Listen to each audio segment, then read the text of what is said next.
right. I'm not waiting to hear. Okay. Hi, everybody.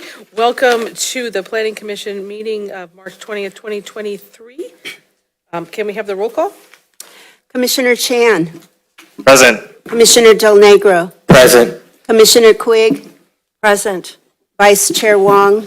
Present. Chair Davis. Here. All righty. Can we do the Pledge of Allegiance?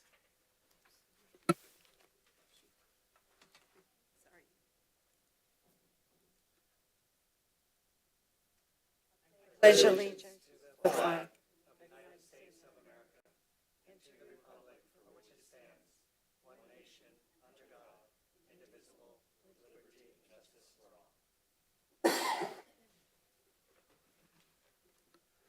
Thank you. First up is the agenda review. Any changes on the agenda? Under anything? No? Okay.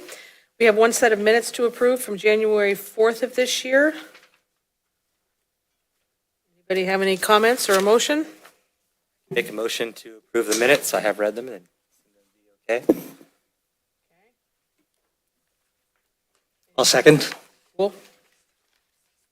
Yeah, we're not voting anymore. No. We have to do everything by roll call. Okay, can we vote?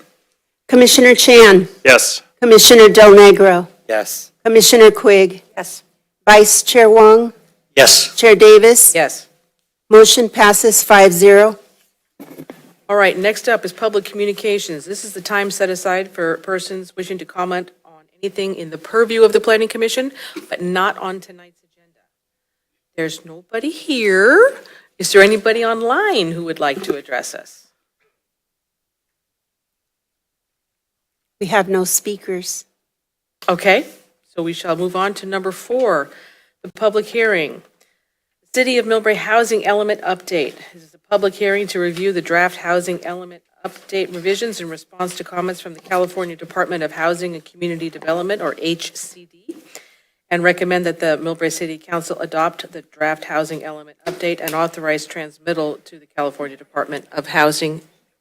It's on. Department of Housing and Community Development. Roscoe?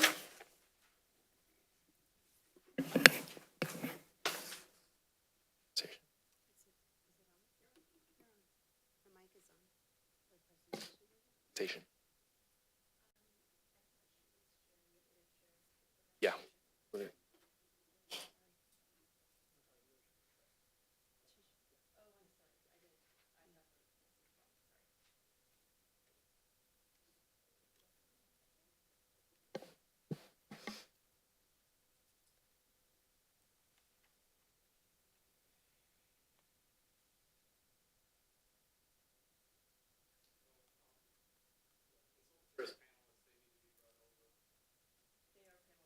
They are.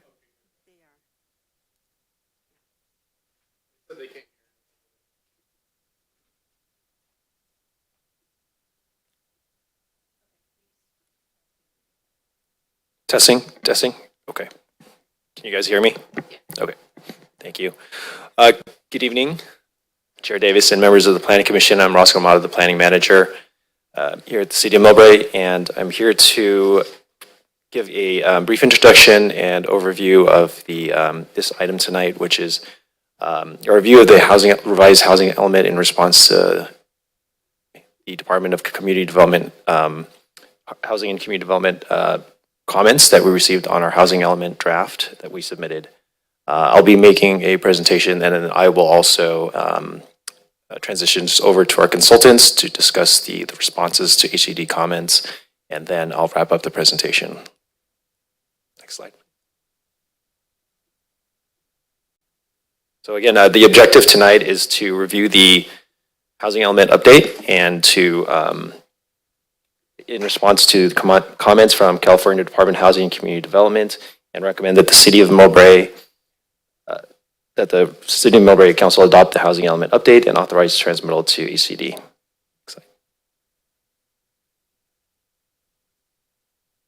So the housing element is a primary planning document that addresses cities' housing needs And the California State Department of Housing and Community Development reviews each city's housing element and provides certification.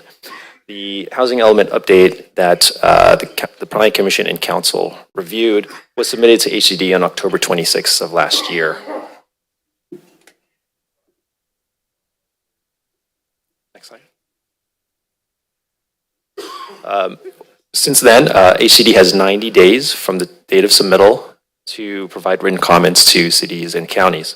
We received comments from HCD at the end of January around January 26, 2023, and that kicked off our response to their comments. And each subsequent comment submittal to HCD is a 60-day comment review period.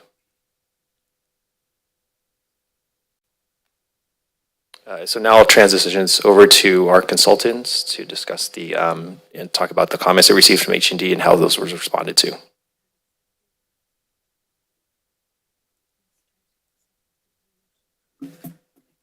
Ita, can you hear us?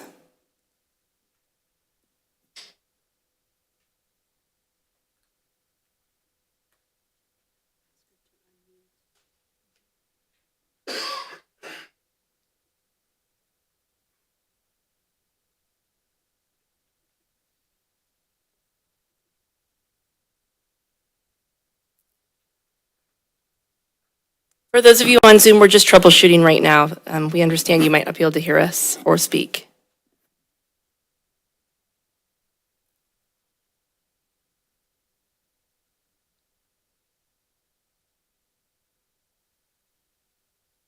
I'm not sure if staff can hear me, but we can't hear anything. Hi, Orlando, can you hear us now?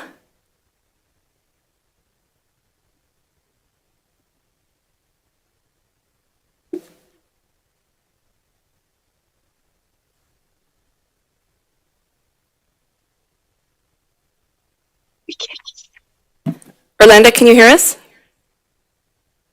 Yes, I can hear you now. Okay. Can you hear me? Yes, we can hear you now. Okay, I'm so sorry. We couldn't hear anything. No problem. So Roscoe just did his presentation. Roscoe, do you want to pass it off to them again? So Orlando, we're now discussing the slides on HCD comments and the responses, so I'll hand it over to you now.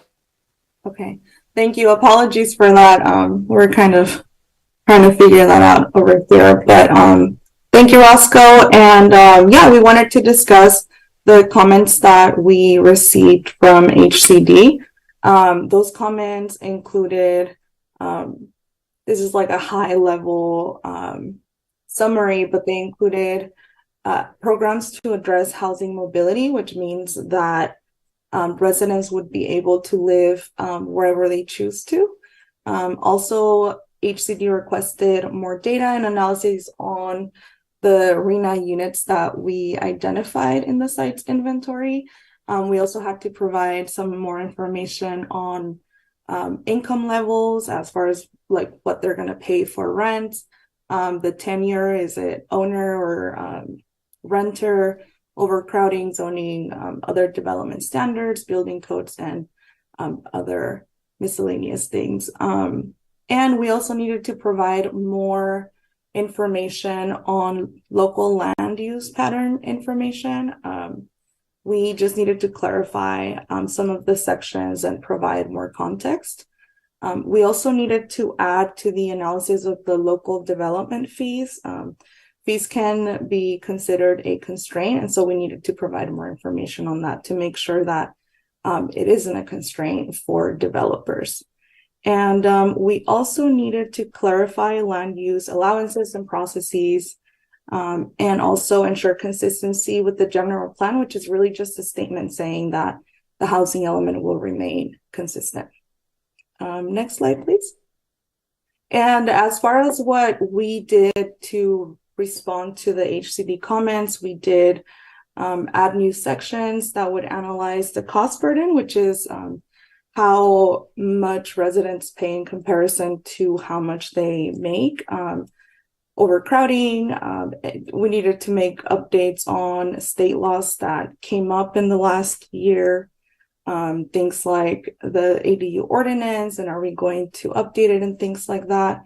And we also needed to analyze the development standards. Like I said, we needed to go back and provide more information on the site's inventory and other things. Like I mentioned, we also made a statement saying that the housing element will remain consistent with the general plan. That was a couple of sentences, and this wasn't something that HCD asked us to do, but we did do it to remain consistent. The city recently prepared the 2022 annual progress report, which is where the city says how many units were built during the 2022 calendar year. So we updated those numbers just to present the most recent information. The last time we prepared it, we only had the numbers for 2021. So we provided the most recent information. And this one is probably one of the most significant changes. We included a new goal. If you all remember, the housing plan, which is chapter 8 in the housing element, has 3 goals. Well, it had 3 goals, and then under each of those goals, there were a few programs. We added a new goal to address the housing mobility issue that I mentioned earlier. And that would just give folks or residents equal access to housing and provide more housing mobility. And that included a few programs. And there were no changes proposed or commented on from HCD on the site's inventory, which means that our sites were accepted by HCD, which is a really good sign. Next slide.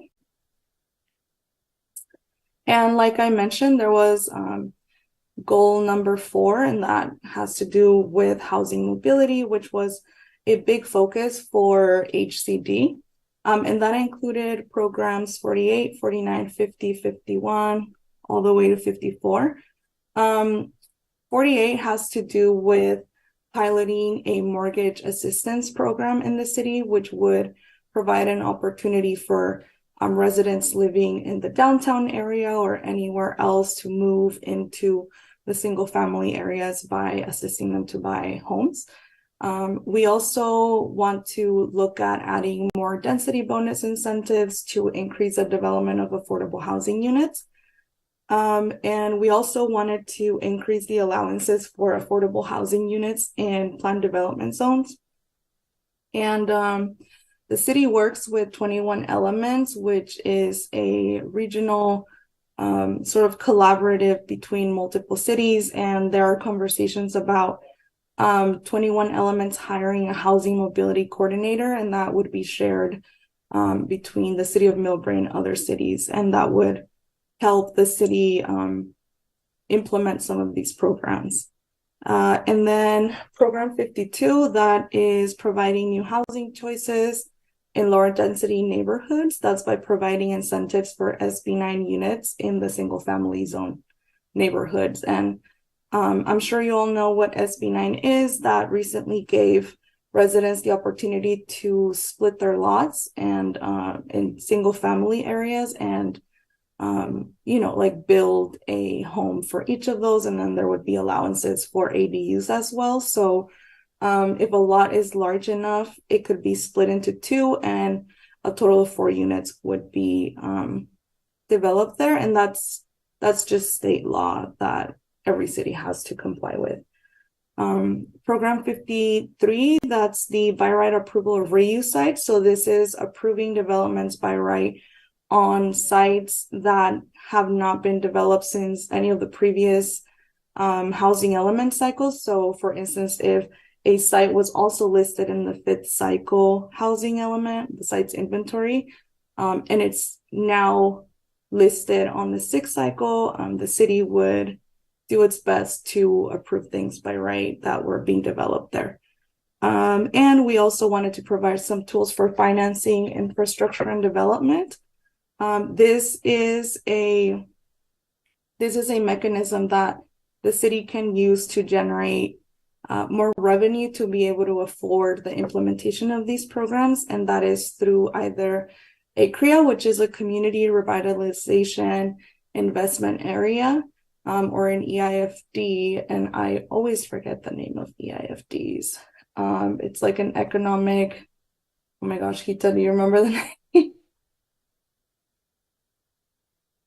It's an enhanced infrastructure financing district. It's tricky. Yeah, thank you. Yeah, and these work on tax increment. And we can explain more on that if folks have questions on the specifics. And that is it for my slide. So I'll pass it back on to staff. Thank you. Thank you, Yolanda. So this slide here shows the information that we presented to the City Council and submitted to HCD in regards to our fifth cycle, our progress and the annual progress report from 2022. As you can see here, this chart outlines the permitted units, between 2015 and 2021, what our RENA numbers were for the different income levels, as well as the total, the number of units that were permitted in 2022, and then what the remaining units that are needed that we didn't hit. And as you can see, we did hit above, we did satisfy our above moderate income level category, but we still are short on the lower income categories. I do also just want to point out that because we did permit more than our RENA numbers, we did permit for 57 more above moderate income units, and that's not reflected in the reporting to HCD, but we did achieve that category and a little bit more. Next slide. So today, here is the timeline of the rest of the process for certification by HCD. Today, we're having a hearing on this item to recommend to the City Council. Sometime in April, we'll take this recommendation to the City Council, and then shortly after that, submit to HCD. HCD will have 60 days to review our housing element and then either certify or provide additional comments. And then once we get certification, we're hoping that we get that sometime in summer, but we're going to do our very best to achieve that as soon as possible. So in conclusion, we're asking that you review the revised housing element update and then recommend that staff provide a recommendation to the City Council for adoption in a future meeting. Staff's available for any questions. Thank you. Thank you. Does anybody have any clarifying questions for staff? Yes, I have some. So the review process for this update, does it require a public review period, like 30-day notice for public posting and comments? And then also the timeline, you had comments due back to HCD 419. But I thought I was trying to look at the time for turnaround of the revisions. I thought I said something like 120 days, so it would put it middle of May for deadline for returning the document to HCD. Sure. So we did notice this in the San Mateo Daily Journal 10 days prior to this meeting, and then also we will notice the City Council meeting 10 days before that as well. In regards to your question about the timing, we're projecting taking this to the council in April, pending the revisions that are needed. If we need to make, if they're just very minor, it shouldn't be a problem. But once we do take this to the City Council, HCD has 60 days to review and provide us with comments. I'm not sure what the 120-day that you're referring to. Right, so I'm suggesting that, we were given this, on Friday and expected to turn it around with our comments for today. So it gives us a weekend, a few days to turn it around. I recommend giving the City Council much more time to review, digest, get feedback, and then incorporate any other comments from the public to see what those are, including our comments tonight. Can you explain the timing when it comes to state law and us getting our approval? I mean, we need to turn this around now, right? Yeah. We've had, how long has this been in the public purview? And these are just an update to responses to HCD, correct? Right, so cities and counties had until January 31st to get certification. The city of MILLBRAE, as well as many other cities in California, are currently kind of operating outside of that timeframe. So, and that opens the city up to potential builder's remedy, and which is why we're trying to do our best to achieve certification as soon as possible. We will, provide as much time as possible to the city council, but I do also want to remind you that what the task is really just to focus on the red line versions, which are the revisions. Everything else in the document was reviewed prior to during the draft submittal to HCD, so that was already reviewed by the commission and council. There was no revisions to any text that was not redlined. Thank you. Nathan? So my clarifying question has to do with the row sites inventory in the comments and response matrix. So there's the claim by HCD was there's a discrepancy in the lower income units being counted. And I read the explanation from the city saying, 307 is the sum of low income units for specific plan sites only. So then there's 49 other units that I assumed were ADUs, but then I saw in a different table that on page 713 that there are 68 ADUs that are estimated over the planning period from it in the low and very low income category. So I'm wondering where this 49 comes from. What's the what out of the 356 we're counting as just total, that's not where the other 49 sites that aren't in the specific plan area.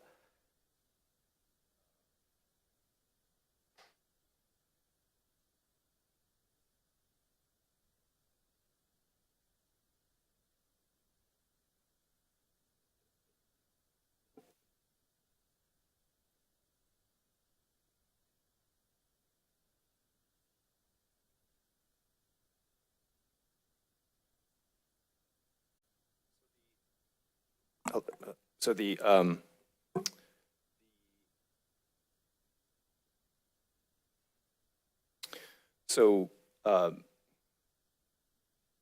think the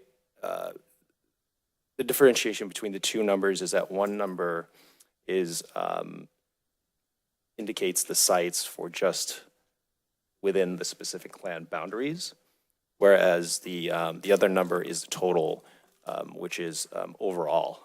So outside of the specific plan. So that's where there's 307 and 356. So it really just where is where those units are they within the specific plan or outside of the specific plan? Right, but but my understanding was that the only opportunity sites we identified are in this specific plan. So the only units that are quote unquote planned outside of the specific plan are presumably ADUs, right? But the ADU number seems to be different. So I'm just curious. ADUs outside of the specific plan, also in the MILLBRAE Station area specific plan. Oh, I see. It's this. Okay, so it's another specific plan area that's just not the downtown El Camino. Okay. Yes. Thank you. Anybody else have a question?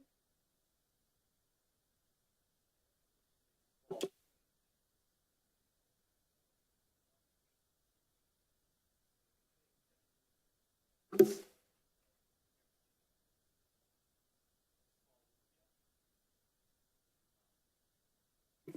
that better?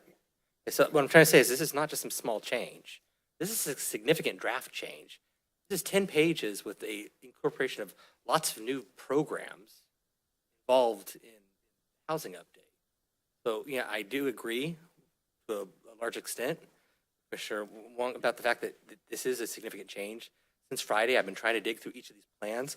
I don't see a lot of detail about like the HIP numbers 48 through 54.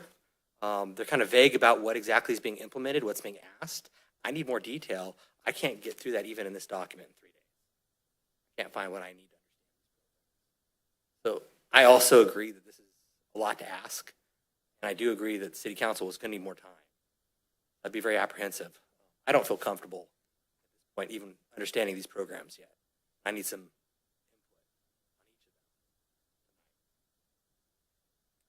Did you have specific questions on the programs that we could probably answer? Sure, absolutely. I'd like to start off with who's paying for a lot of the programs and how are these being paid for. 48, pilot mortgage assistance. How does that work? Be an understanding of where's this money coming from, how is it implemented, how is it distributed, how is it equitable to the community? Start with that one. So I'm responsible for the budget here in community development, so I can address your questions.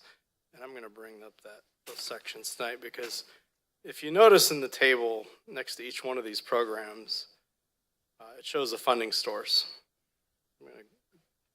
We're going to go there. No, I've got it on my own personal screen, so I want to just bring it up myself. But gotta.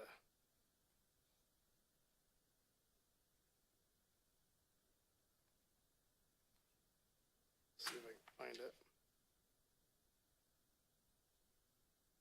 Almost there.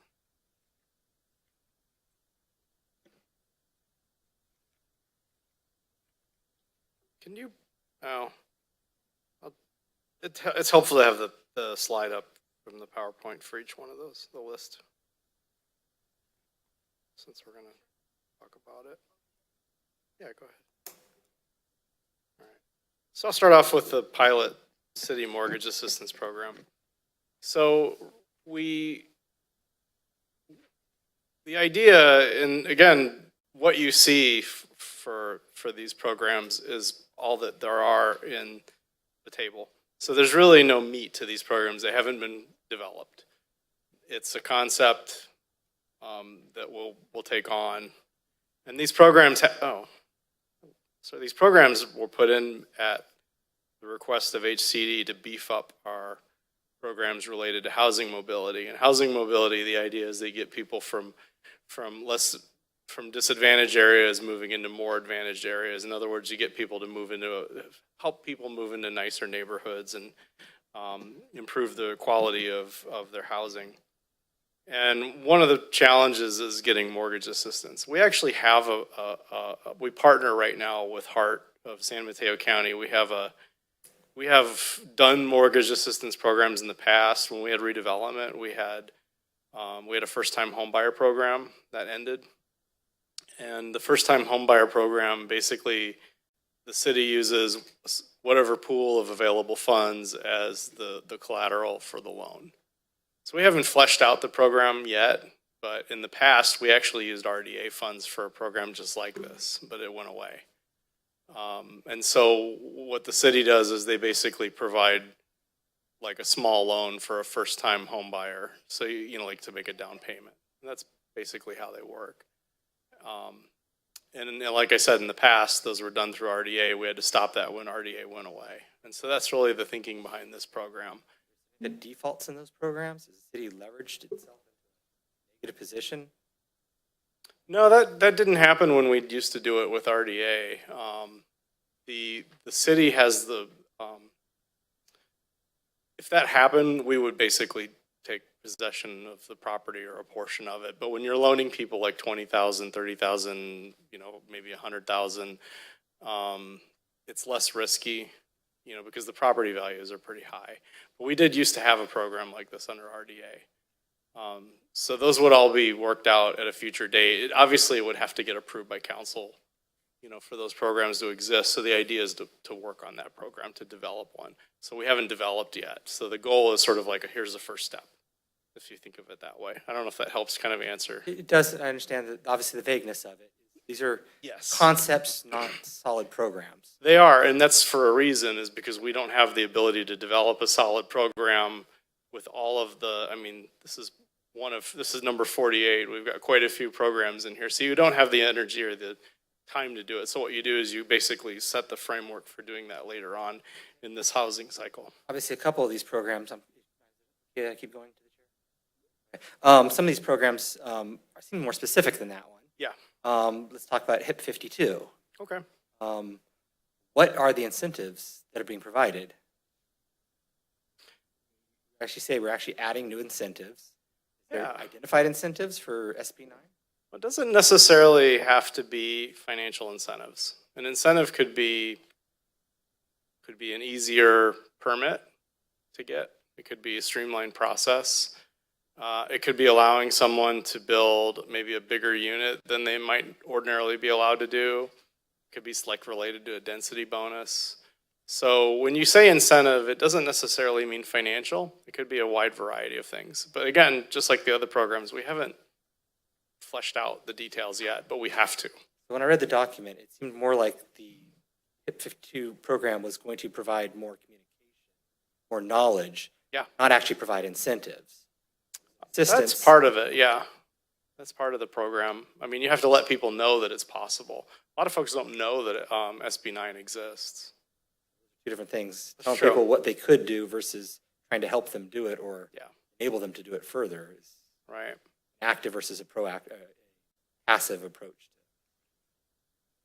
That's right. I guess what I'm saying is that seems very, even a conceptual basis, that's extremely vague.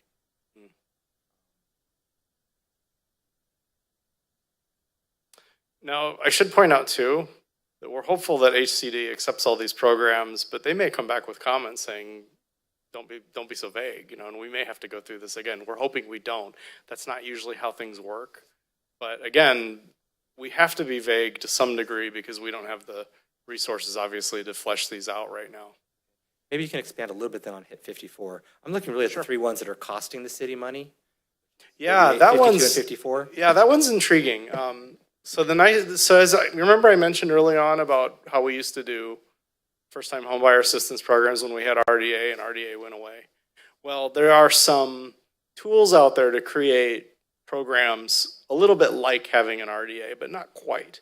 And as you probably remembered, our consultant said she'd be happy to clarify on a couple how those work. But two acronyms of different programs. Right. So, the Enhanced Infrastructure Financing District, the Community Revitalization Investment Authority, the CREA. There's also some different variations on these, but they're basically tax increment financing. Who are they taxing? They would be basically taxing the people who are in that district.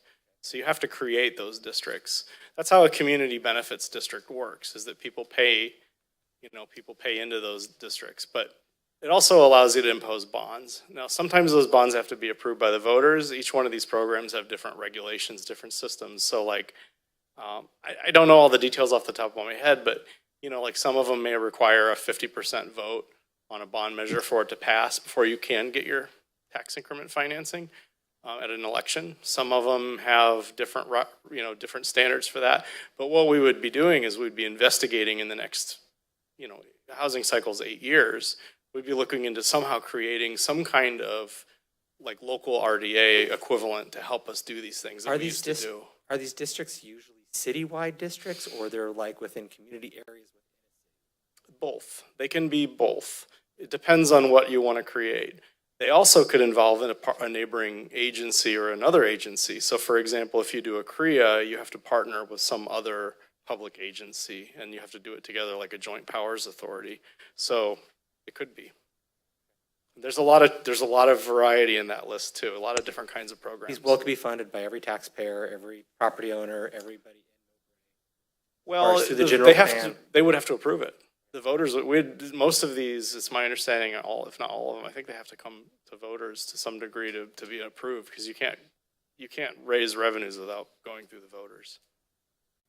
Some of these programs don't seem very contentious. Housing mobility coordinator, a pretty active, great sounding role. I don't think anybody's going to really be. Well, that's actually a shared responsibility. So I can speak to that too, because I just put in a budget request. So we have 21 different jurisdictions in San Mateo County, and like ours, many of them are very small, and they don't have the resources to hire a full-time housing staff person. So there's a proposal going around so that we would share a staff person, like each city would get a certain number of hours. So we could use somebody who could work 8 hours a week, but I don't really need somebody who works 40, right? Like a full-time employee. So that person, one of their jobs would be to help with that, but they'd also be doing housing programs like monitoring, affordable housing units and I was going to ask is, exactly. do they have a role in helping to make sure that affordable housing is distributed? Yes, this would be one of their tasks because I think a housing mobility coordinator would be just a little part of that overall role.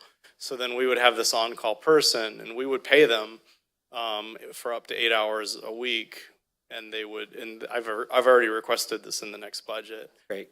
Yeah, Obviously, we and- know this is an oncoming need that we all have in MILLBRAE. Yeah, and it's fairly affordable. I mean, it was under 50,000 a year. So For HIP 49, any specific incentives that are being thought of here, or it's just saying that we're going to search for more? not yet. We need to flesh this program out. Some of the council members, particularly Councilmember Fung, had some ideas about what this program could look like. We'll know more on Wednesday when they have their goals session, I think. But it's like, again, we want to lay the groundwork to enable it to happen, but we just don't have the details yet. I hope that helps answer your questions. You are quite right. This is a lot to It helps digest. to understand the vagueness of it. Yeah. It doesn't help me feel comfortable, but it helps to understand that this Yeah. is a vague, goal-oriented project, which Yeah. decisions are going to be made down the road by council on each program independently. Yeah, each one of these are going to have a public hearing behind it, and with the financing tools, probably something you might see on the ballot in, 7 or 8 years, or even 5 years if we go faster. I will say the one thing that bothers me is that a lot of these programs are being state implemented to the city, and yet the state is not paying for them. We're having to pay for them. Oh, yes, we have many Very unfunded mandates.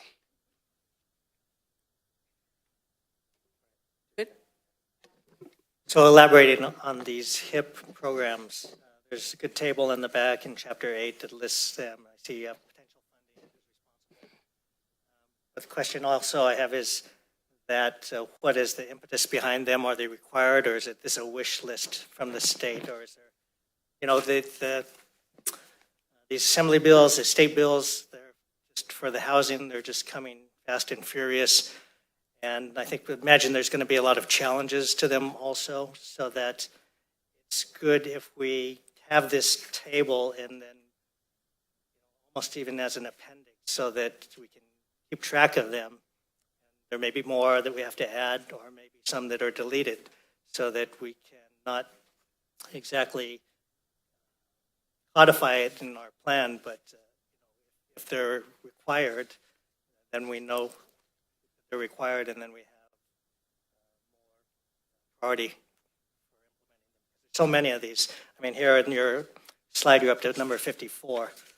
So obviously, we're going to have to prioritize and strategize what the priorities are and how much time and effort staff give. There's a time frame attached to each one of them. So just administratively, if we are to make recommendations for the city council to approve this, I would say we need to clean up a little bit of this. I found the HCD comments and response matrix very helpful. It summarized a lot of the issues in the HCD letter and the responses and the locations of the updates. But to make it easier for city council, you should just clean it up, put page numbers, maybe put numbers on the sides so that if they talk about a specific topic, then you can refer to page 4, second row, or so forth. And then also, there's page numbers that are off, starting on page 5. A lot of the page numbering refers to in the text, they go off from bottom of page 4 and onwards, so that needs to be cleaned up. Make it as facilitate staff, and then even these questions about the HIP, noting you have at table 8 in the back.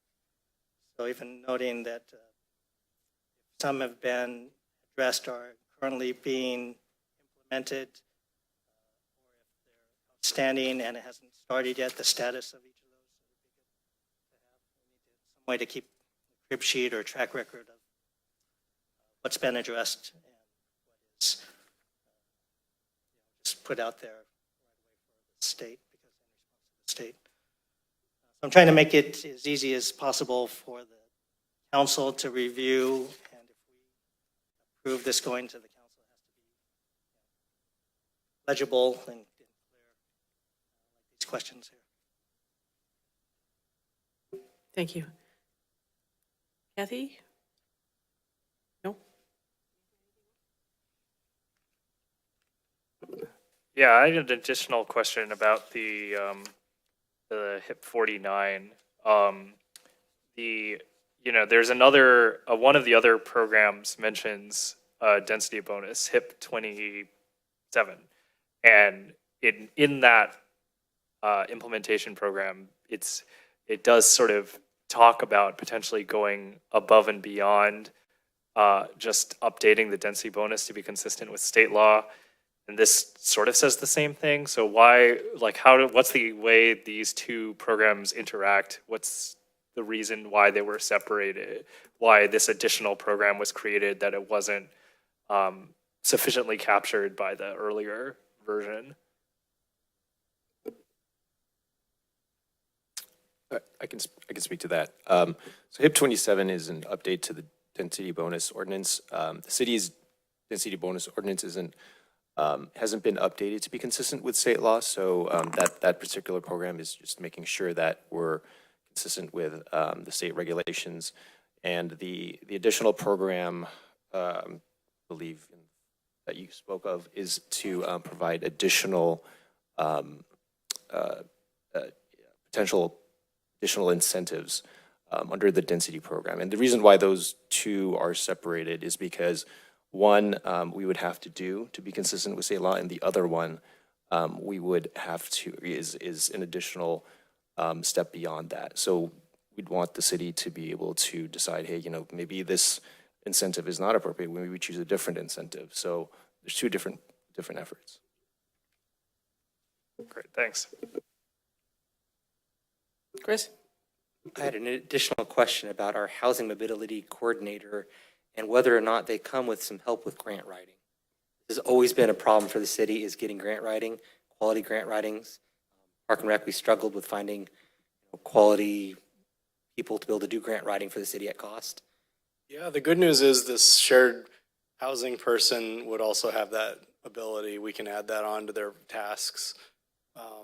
And I will, if they have a good staff person who writes good grants, yeah, I'm going to use them. I just noticed down the list of the HIP programs, a lot of them are apply for these grants, apply for those grants. Yeah, We don't grants have are that tough. ability. Yeah, I think the hardest part isn't necessarily writing for the grants, it's managing them after you get them. It's a lot of time, a lot of paperwork, but yeah. We found ourselves outcompeted quite heavily by other districts, other cities, for a lot of even the Park and Rec grants. Wow. So, you can't underestimate the cost and benefit of good grant writing for the city. Yeah, that's a good point, especially for Parks and Rec, yeah. But yeah, that was actually one of the available tasks that they can do. Yeah, you're welcome. Alan? Kind of making comments in connection with some of the issues that have been raised. So, but one issue that I see that, this is very lengthy response, a lot of questions by HCD. It's almost as if they're having all these requirements for different programs and a lot of the questions about parity and social equity and economic equity for our city is almost as if, they question the composition of our city, the economic makeup. And some of the statements, I think that, when they have all these requirements and they ask us to include and address all these other issues for parity, economic disparity, et cetera, it's almost like they're saying we don't trust you. You need to make every effort to serve underprivileged areas, which they should be doing, but in reality, I believe our city should be framed or in the cover letter or explained to them that our city is very small. It's only 3 square miles. All the neighborhoods are in close proximity to downtown. Even if I walk from the top of, near 280 down the hill, it's only a couple miles. So everything's accessible, everything's close. In the evaluation, the very first one includes specific analysis on higher proportion of lower income households. We're calling out that there's specific statements, 10% or 12% very low income. And then one of the statements is 50% of the households have above median income, which is just by definition of median, 50%. So in reality, the way we're framing this, we should frame it that we have very normal distribution of income earners across the city, and it's very parity with the rest of the Bay Area, San Mateo County. So I think when they're trying to tell us we need to implement all these programs to help underserved populations, we should respond back that 10%, we're on a normal Bell distribution curve. The very low, it's not, we don't have a skewed distribution where we have 40% high income earners like maybe some other affluent areas. So I think that, as a catch-all, a response in the cover letter, statement that we need to emphasize this. And some of the statements, again, where we're kind of playing into their hands, they're saying that we need to serve under very low income, et cetera. Our very low income, while they're significant and we care for them and we have programs for them, we're on par, again, with the Bay Area. And also, even other statements in the additional descriptions that you added, like, for the very low income earners, 50% are homeowners. So it appears that our housing within our city is affordable. If very low income earners, 50% of them, can afford a house and make a payment in our city, and that's a good sign, I would think. So some of those statements are counteractive or counterintuitive to the things they're implying for us. So I think we need to just state outright that there is some disparity, but it's not, we don't even have high tech in our city. When it talks about economic disparity, I counted 4 out of our top employers are government sector, school, the MILLBRAE School District, San Francisco Water Department, City of MILLBRAE. These are the top employers. And then the other 3 are hospitality, hotels. Then Safeway, which is not even their business, it's the retail outlet Safeway, one of our top employers. So we don't have this wide income disparity with high tech. And even when it says that there's disparity because we have tech workers and science workers, there's no citation for that. So it's just a conclusion that I think people are jumping to in the evaluation of our city. I don't believe there's any credence or there's no substantiation for those statements. So overall, I think that there's a lot going on here. There's a lot that they're questioning us about. But I think we need to frame how the composition of our city. Again, primary employers are city government sector. We don't have high tech. And there's not a lot of disparity. A lot of the housing and high density housing that we're creating is in proximity to the rest of MILLBRAE. It's not like we're segregating an area and just saying, we're putting all our high density in this one segregated low income neighborhood. It's really part of all of MILLBRAE along El Camino, along Bart Station. It's all accessible to all of us within walking distance. It's not put way out some distance away from everybody. Does that make sense? We had personal conversations with folks at HCD. We had a few meetings, and we did discuss these topics with them. Thank you. You, Chris? I have had the same issue for quite a while now, which is where in this document do we address lack of a new stock for purchasing versus the tremendous increase in rental stock coming into MILLBRAE. There's no new available housing for buying. There's no new homeowners. We are moving from a 35% homeowner to renter to what's going to be flip-flopped to 35% homeowners to 65% renters in no time, according to the projections. How come we don't have any element here on how to increase home purchasing, home buyers, or people trying to get their foothold and not be a renter for the rest of their life, have an opportunity to own? I think, yeah, that was actually the impetus behind adding our goal H4, our equal access to housing mobility section. And what you just described is a problem that's going on statewide. And the problem is multifaceted, but I can tell you that every city in the Bay Area is struggling with this exact same problem, in that we're building lots of rental units and not a lot of for sale units. And part of that is related to the fact that you just don't see builders building condos anymore unless they're very high end. And that's because of the construction defect litigation laws. By looking at it, we're looking at nearly 10,000 units, I think, in the next decade in MILLBRAE, which are going to be owned by 6 entities. Now, 1/3 of MILLBRAE's stock is going to be owned by 5 to 10 entities. Yeah. That seems to me extremely dangerous. Well, it is. There are some very large corporate rental companies out there, like Greystar, and there's some others. And they do have a very strong corner on this market for these large new multifamily projects. I think that's an issue of statewide significance right now. It's not just a MILLBRAE problem. We're hopeful that by having these programs to help people get a mortgage, to help them with housing mobility, that we can improve home ownership. But again, it's hard. I mean, I don't own a house. That's just going to transit. Myself. I mean, it's a problem for everybody. We're all in the same boat. You know? That's just going to transfer ownership from one person to another person, not increase the number of owners. Yeah. Well, yeah.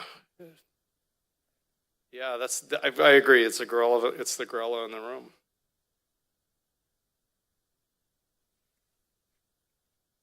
Anybody else?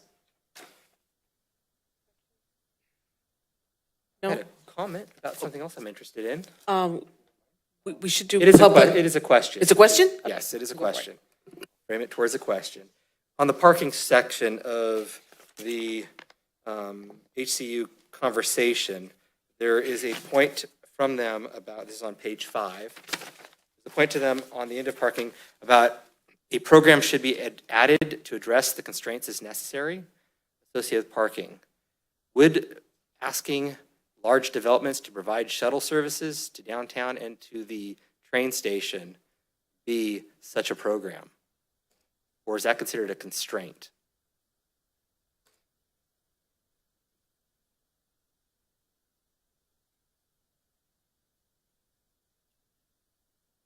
So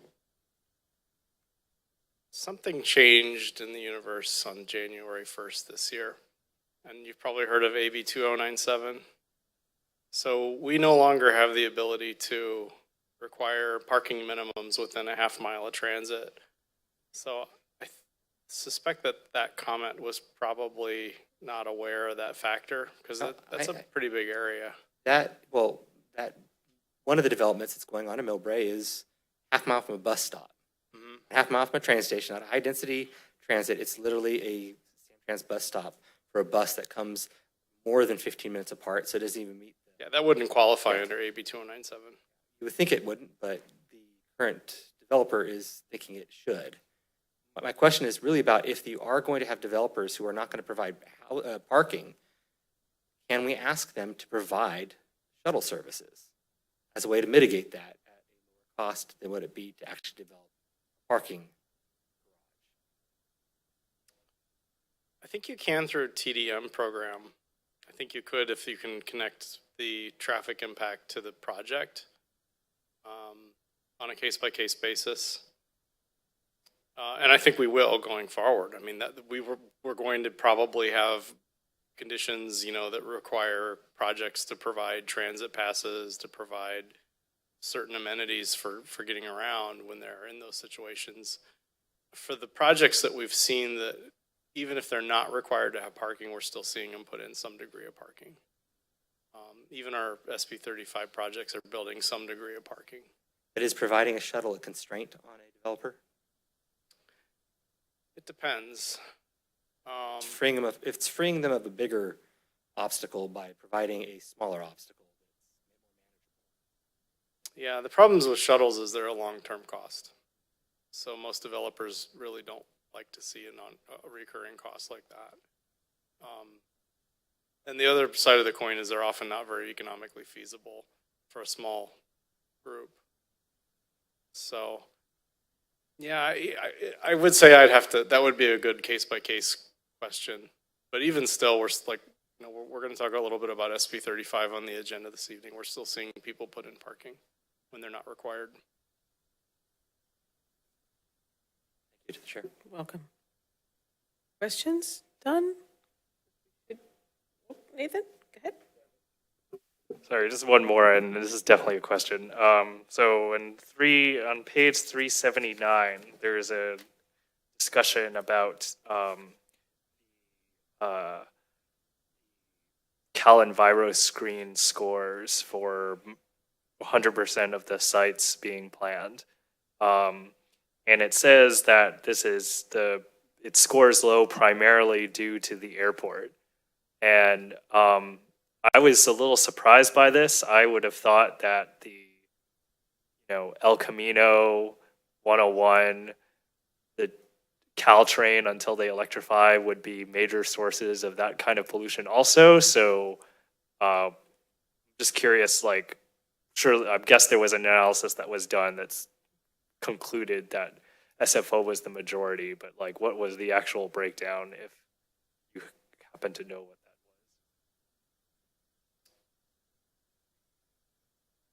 I'm going to let my staff answer that one because I don't know off the top of my head. Yeah, I think we'd have to defer to our consultant for that question.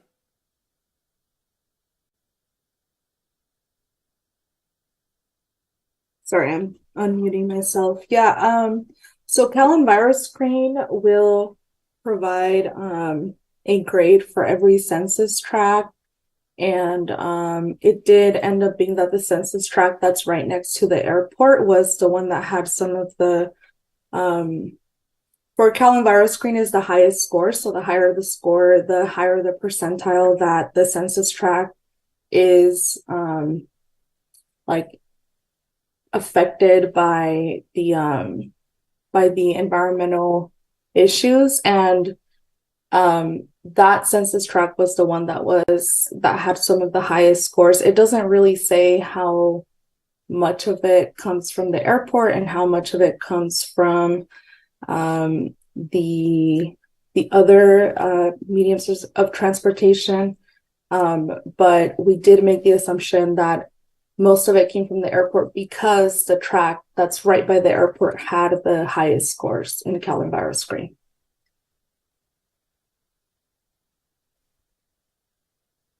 Thank you.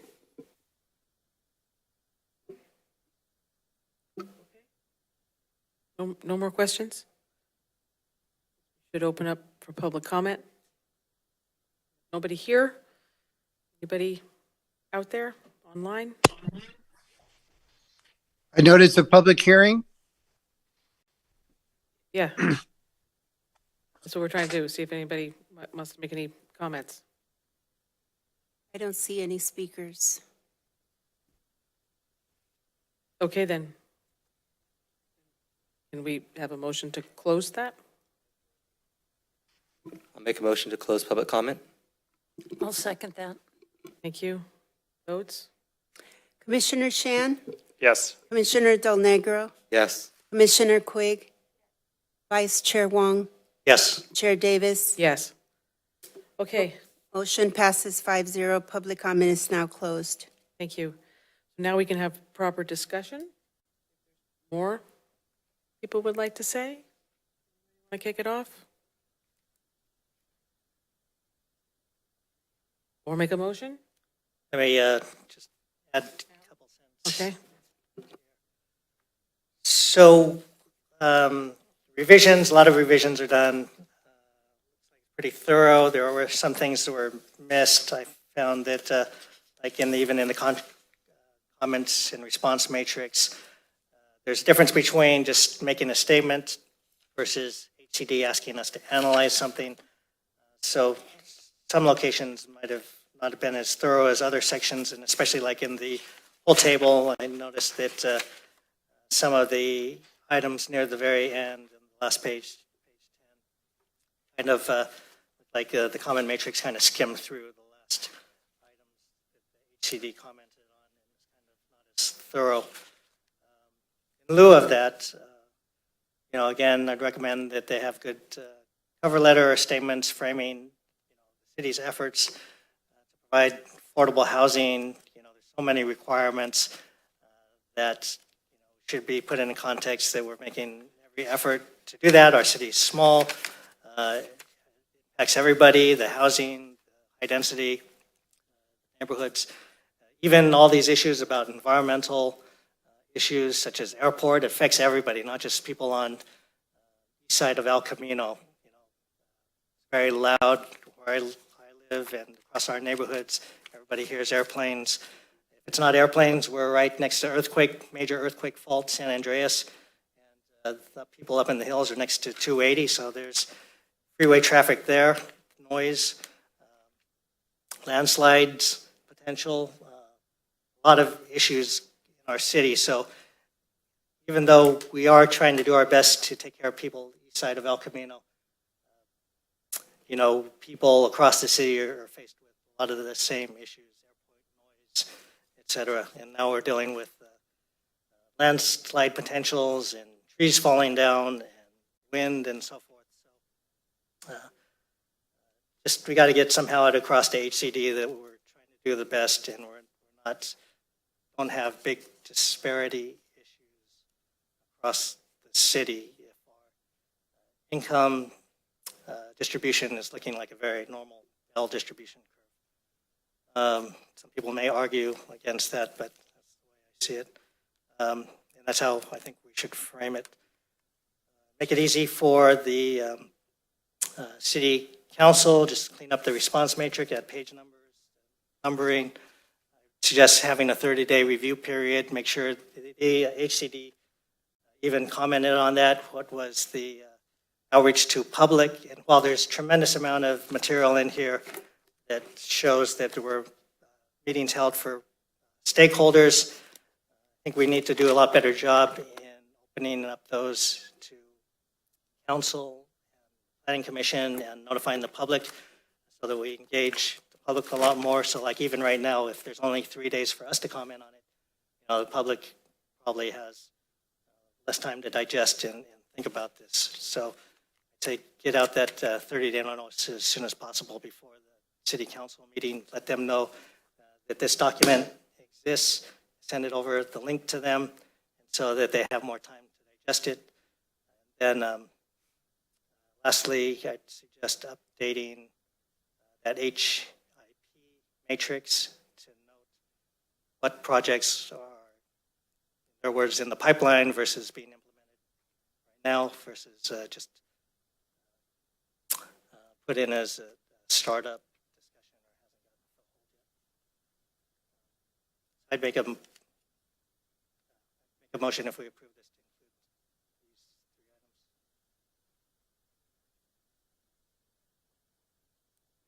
these 3 items. Are there any other comments that people want to make?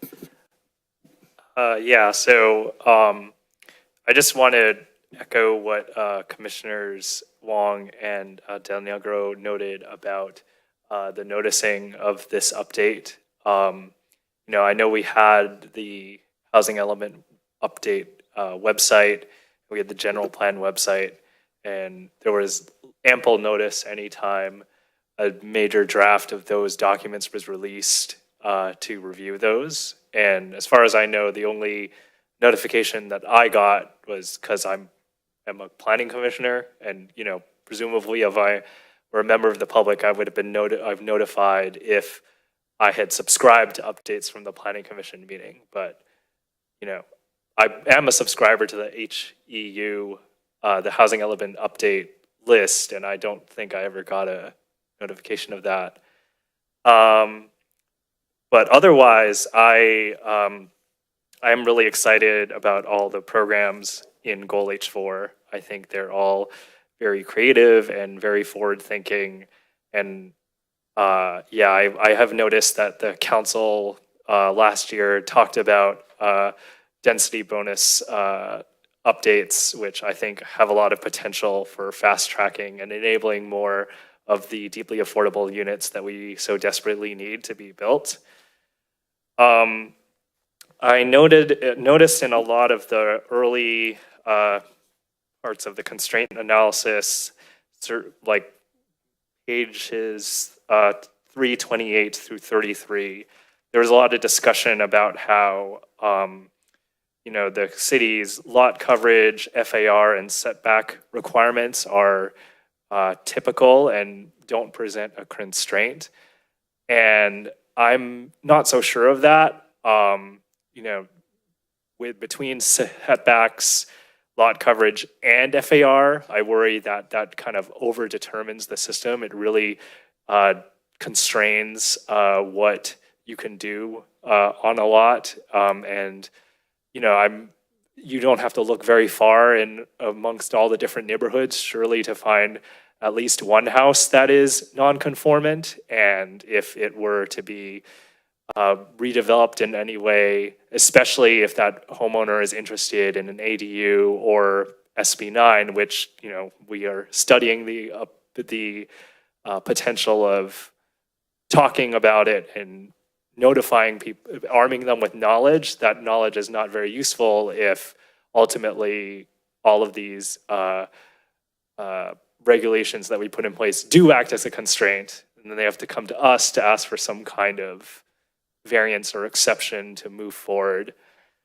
I think on page 721, where there was a discussion about some of the pipeline projects that are in the works, there was a discussion about the Sarah project and the how it has a 10-year development agreement. Our council members, our city, has made a lot of noise about this project and how there are conflicts with the transit agencies and high-speed rail on what's to be done about this site. When I've talked to those transit agencies and high-speed rail, it seems like everyone wants the same thing, transit-oriented development. It seems self-evident that it's a good site for that, but it's not happening. So there surely is some reason why that's not happening. If I'm to be encouraged as someone, for us to say this site is going to be developed within this housing element cycle, it'd be good to at least list and understand that. And I'm very sure that the council is going to ask about it, because I know they're quite vocal. At least one other thing. Oh, yes. And in the resolution, there is, clause 3 says that the existing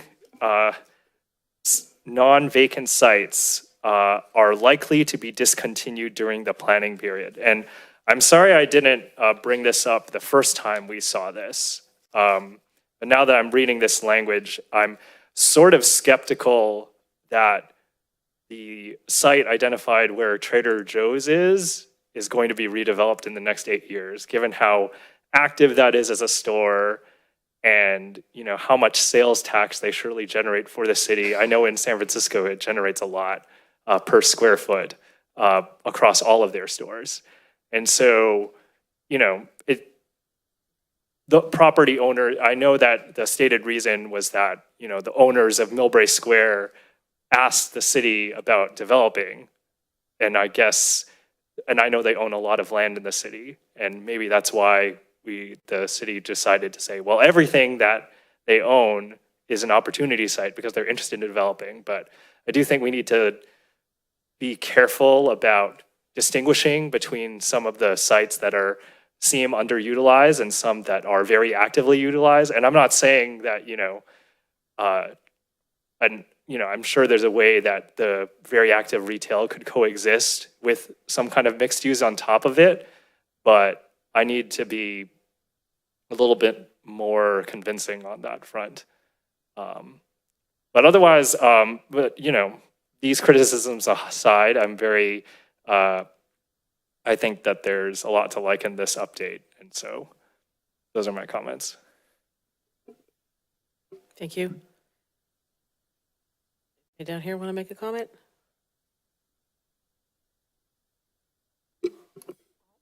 Am I okay on the mic? Yeah, I think all the comments have been very good. I appreciate staff jumping in and clarifying so many of these comments for tonight, so I appreciate that. The state of California does a lot of stuff, and we don't always like it, but unfortunately, we're kind of stuck with what they say. So I think we have to do the best that we can to accommodate everyone. Thank you. Chris? Very much the same way. It's very unfortunate to the state of California be so heavy-handed with cities like MILLBRAE. This is an unfortunate situation. We don't have control of it because our funding is being wrangled in exchange for following their directions. So while we don't like it, the city is doing a fantastic job. Staff is doing a fantastic job of trying to find ways to which we can meet the requirements best possible way we can do so. So while I'm extremely reluctant to these changes, I'm very unhappy to see them, I do want to commend the city for doing its best job to try and get through this. Thank you. Can I just say a little something? First, I just want to clarify, I wasn't minimizing the changes. That's not what I meant to say. What I meant is we handed them like an 800-page document, and we came away with very few comments compared to other cities. Other cities got shredded on their potential sites, for example, and they would be in way deeper trouble than we might be in trying to respond. So that is what I meant by, all 800 pages again, that we only needed to focus on the responses. And and just on the comments about sort of economic and demographic related, the HCD was, I think, just asking us for more data.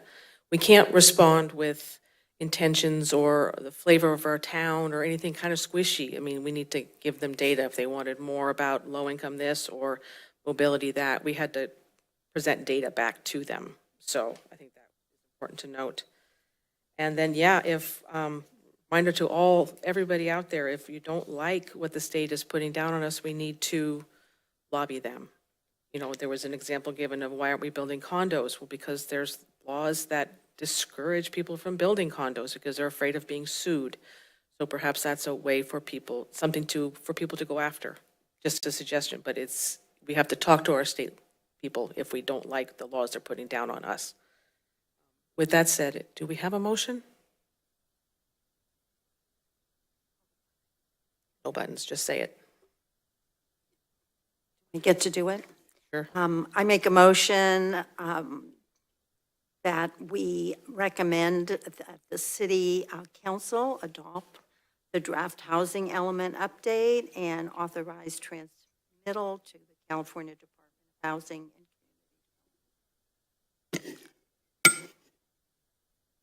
For a second. with all the attachments.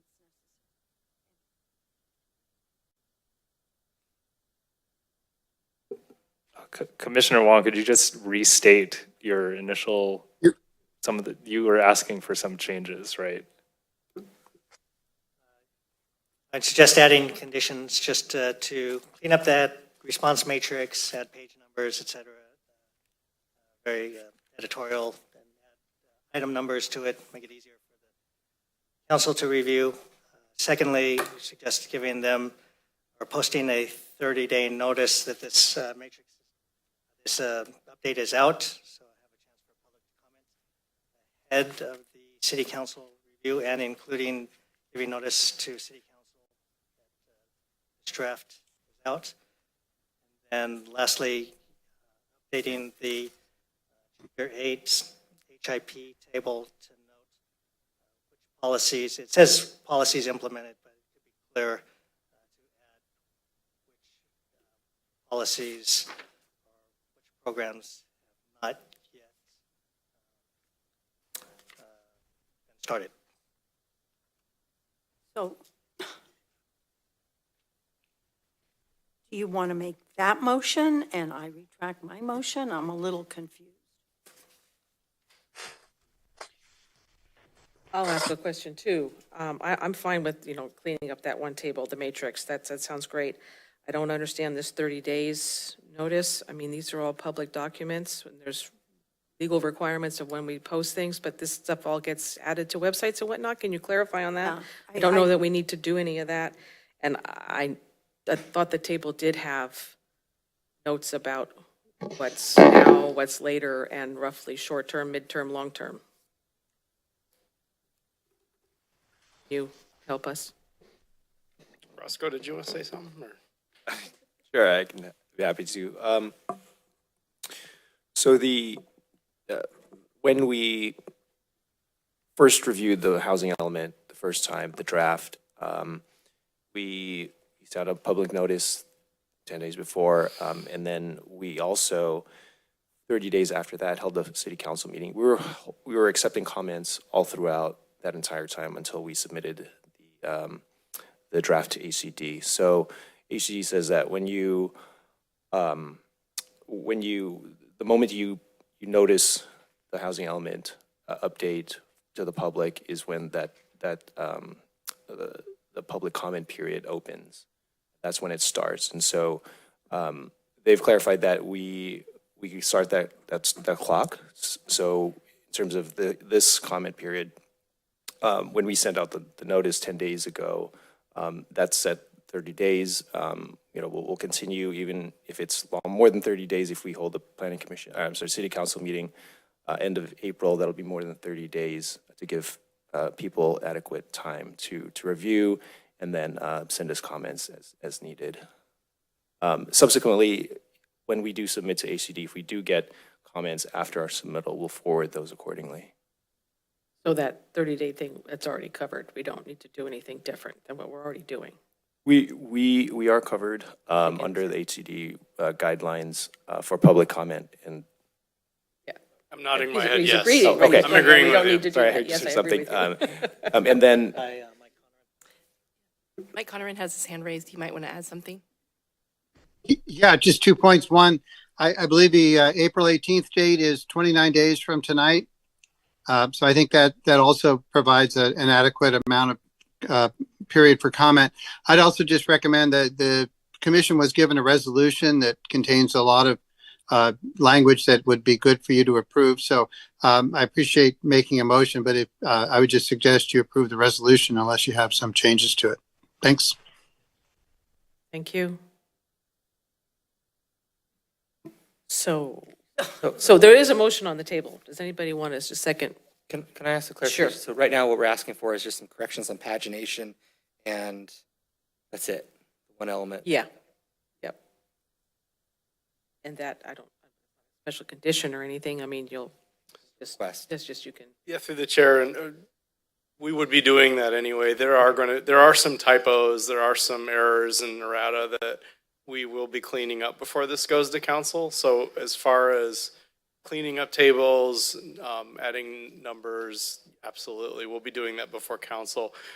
Keep in mind the motion for you is direction to council, and if we already accomplished those motions by the time we get to council, then it really wouldn't apply.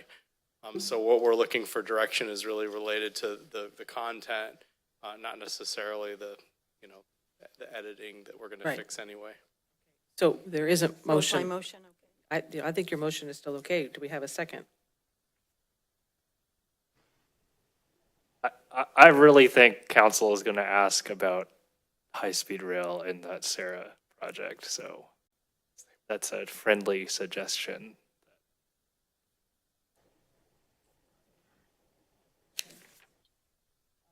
I'm sorry, what? But that's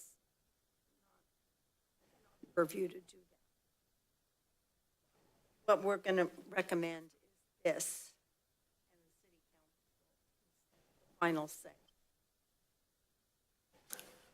We can ask one more question for staff. So if we submit this to HCD, what's the likelihood that it's going to be accepted? Your guess is as good as mine.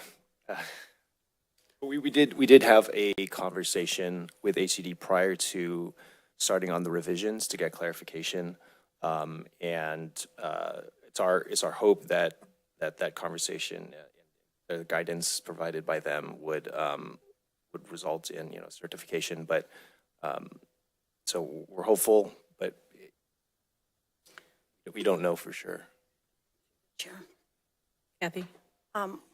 This is, we already did this once, and the state is saying, we didn't like this, and you need to make changes. Am I correct? Yes.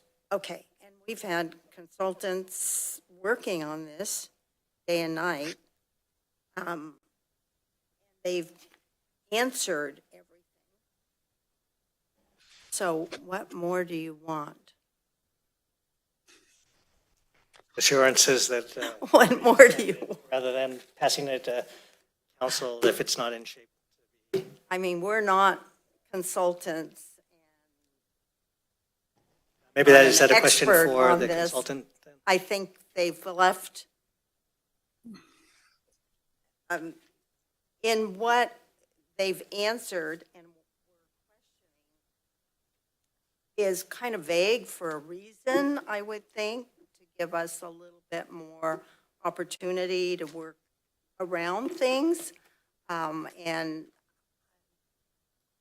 I think they've done a great job. My motion is there.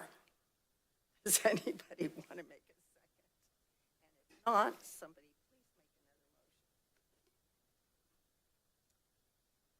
another motion. I think I've had enough of my questions answered. And I think that we've made a good faith effort here to scrutinize it. And it's been a good faith effort by the consultant in the city to make updates and address HCD's questions. So I'll second. Thank you. Can we vote? Commissioner Chan, Yes. Commissioner Del Negro, Reluctant, yes. Commissioner Quigg, Yes. Vice Chair Wong, Yes. Chair Davis. Yes. Motion passes 5-0. Thank you.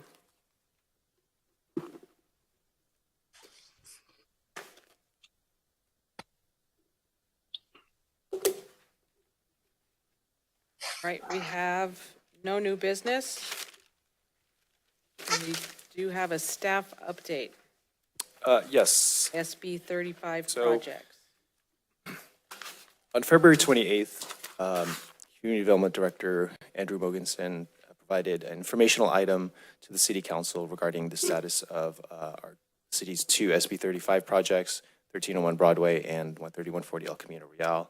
The informational session was to provide the council with the laws that are govern SB 35, what the projects are, a little bit of information on that. And just to kind of summarize that, these SB 35 projects are ministerial, meaning that they aren't subject to discretion of the city. It just has to meet objective standards. At the time that the application for SB 330 was submitted, and as long as that is met, the city must approve it ministerially. There's different types of affordability levels that that the city can require based off of our progress in our housing element, and each those SB 35 determinations are done every 4 years of the housing element cycle. So the housing element cycle is 8 years. So in the midpoint of the cycle, we report to the state how many housing units we've permitted. And the first half of that cycle, the city didn't have enough progress towards their above moderate income. So all they have to provide is 10% lower income to submit or to use SB 35. The good news is that the second half of the housing element cycle was much better. We've permitted several projects in that time frame. So moving forward, HCD will make an SB 35 determination for California cities and counties this summer, based off of the last half of the reporting cycle. And we should be in the 50% category, so meaning that for any applicant to take advantage of SB 35, they'd have to provide 50% affordability. That was the gist of that presentation regarding SB 35. And we are still kind of reviewing the 130, 140 El Camino Real project. That one's in the MILLBRAE Station area specific plan. And so we're still in the middle of that. So that's just wanted to provide the Planning Commission an update on those two projects. Also, just a brief update on the status of two approved projects, 959 El Camino Real and 1100 El Camino Real, which is the latter is Anton. The city has received building permit applications for those two projects. So typically when a developer submits building permit applications, that's just a strong sign that the project is still moving forward and will get built.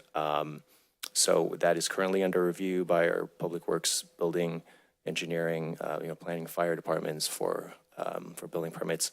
And yeah, we spoke with the developer of 959 El Camino Real, and they indicated that they're looking to begin demolition in the summer.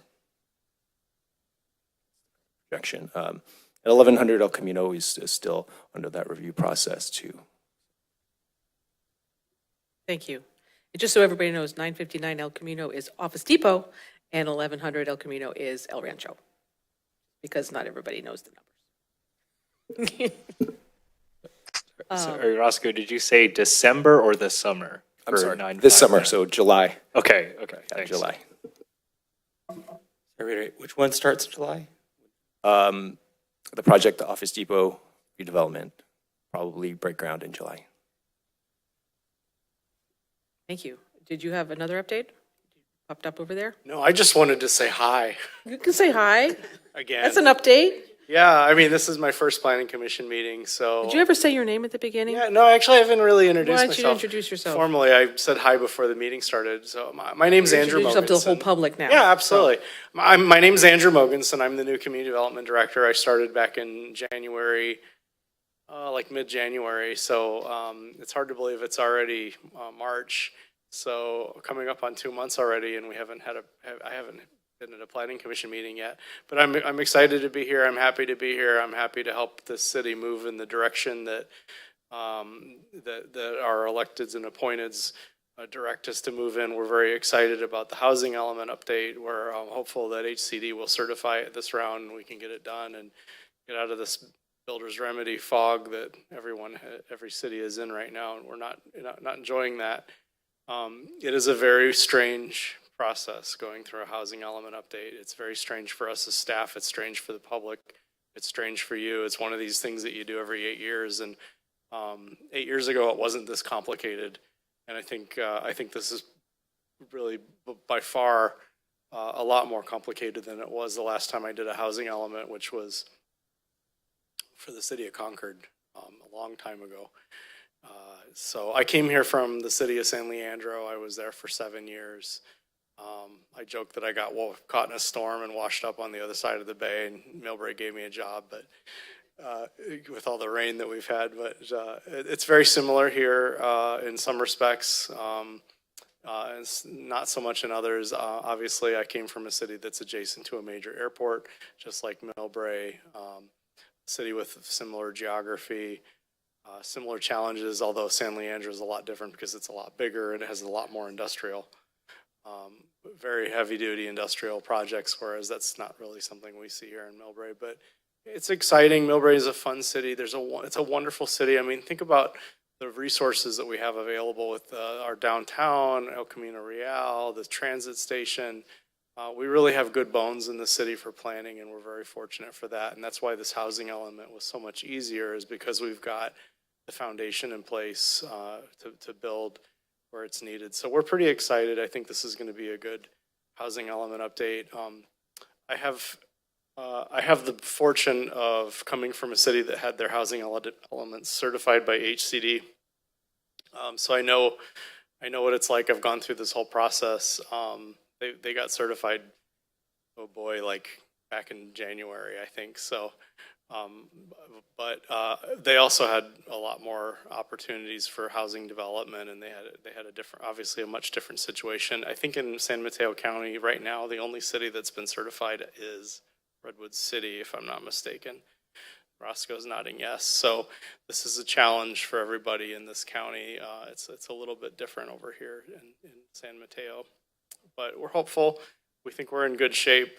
We were very happy to see that the comments that we got back from HCD were focused more on just details. We don't have to go back and revisit our housing sites. We don't have to revisit our densities. You know, we're pretty confident that we're in good shape. So, so in that regard, yeah, I think we're very hopeful that we get certified this round. So. But what a strange time to start a new job as your community development director. But I'm happy to be here. You're all welcome to reach out to me if you ever need anything. I'm a big proponent of training for commissioners and education. And this is a tough job that you have. I want you to learn as much as you can. You've seen the housing bills on the horizon. It's very hard. If it's hard for us, it's harder for you, because just, you know, we do this as a part of our job every day. You're doing this as volunteers. So don't ever hesitate to reach out and ask, or if you have questions or need some resources, I'll do my best to connect you with those. We're learning too. These things are coming up every year, and it's amazing the number of bills, and we're just talking about getting SB 9 codified, and that took effect, last year before. So it's a lot of work. We're in kind of a new world here in planning. It wasn't like this when I started out 20 years ago. So I'll leave it at that. Just excited to be here and happy to meet you all. Thank you and welcome. I have one more update Okay, for the like commission. updates. So, as you know, there's several opportunities for training for planning commissioners. Institute of Local Governments hosts one. We also have California League of California City hosts one. There's another opportunity for planning commissioners. San Mateo County is hosting a training series. There's 2 workshops. You can register for one or the other or both of them. We'll send information to the planning commissioners, but basically one workshop is on May 31st from 6 p.m. to 7:30 p.m. in San Mateo Library. And that workshop will cover new housing laws, very relevant. And then the second workshop is on current issues in San Mateo County. That's October 30th, 6 p.m. to 7:30 p.m. Location of that still to be determined. But this one will give you an opportunity to meet colleagues from other cities, share your experiences in planning issues in San Mateo County, and also they've stated that dinner will be provided. So Can't beat that. We'll send out information. Feel free to register, and that's the update we have. Thanks. Excellent, thank you.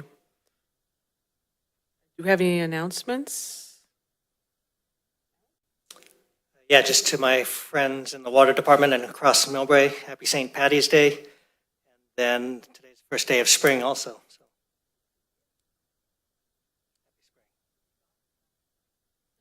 For today.